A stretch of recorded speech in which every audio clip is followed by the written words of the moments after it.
girls, welcome to our next lesson. We're going to carry on looking at money. So today, boys and girls, we all know that there is, we've got 1 cent, basic. We have got 50 cents.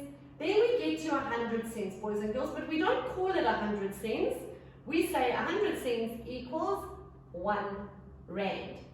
And we can put it like that.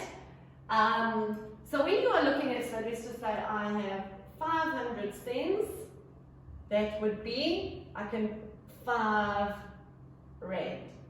We do it like that. If I've got 550 cents, I would then put it as 550 cents. Now the comma there, boys and girls, is to separate your rands and your cents.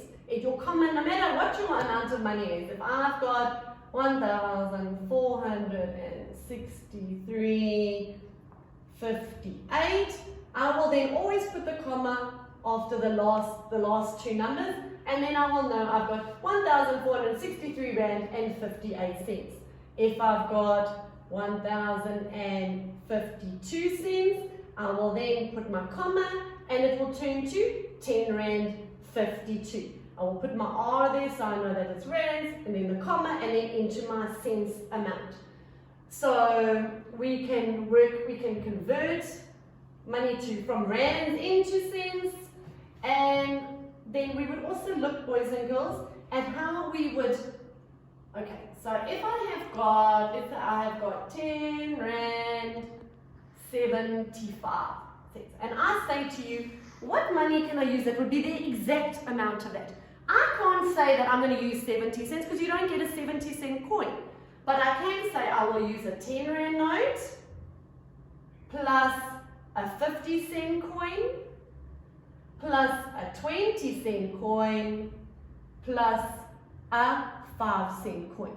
So you need to, when you're breaking money, if they say break money into what notes and coins you would use, you can't just make up your own, boys and girls. You have to use, let me go 55 rand and 40 cents.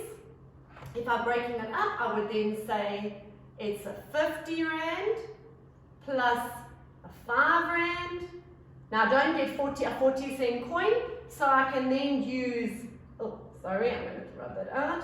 I can then use a 20 cent plus a 20 cent. Now I could also, obviously when you're dealing with money, boys and girls, the least amount of coins that you've got to deal with. That's why we don't just have cents, because can you imagine counting out 1,000 cents or 1,000, bigger numbers even? It would just take so much effort and so much time. That's why you always try and use the smallest amount of money. I could make 50 rand with 51 rand coins, but I'd have to carry it everywhere. So we use a 50 rand note, the 5 rand coin instead of 5 1 rand coins. Then I've got the 20 cents. I could do 10 cents plus 10 cents plus 10 cents plus 10 cents, but we try and use the least amount of coins that we can. So on the next slide, boys and girls, you're just going to practice putting your comma in. So if I've given you 753 cents, you're going to practice putting your comma there, because then it makes it 7 rand and 53 cents. So there's a few to practice your comma, and there are a few amounts that you are going to practice breaking them up into the different notes and coins. So see how you go. If you've got any problems, let me know. But we're just doing a recap. So long. Enjoy.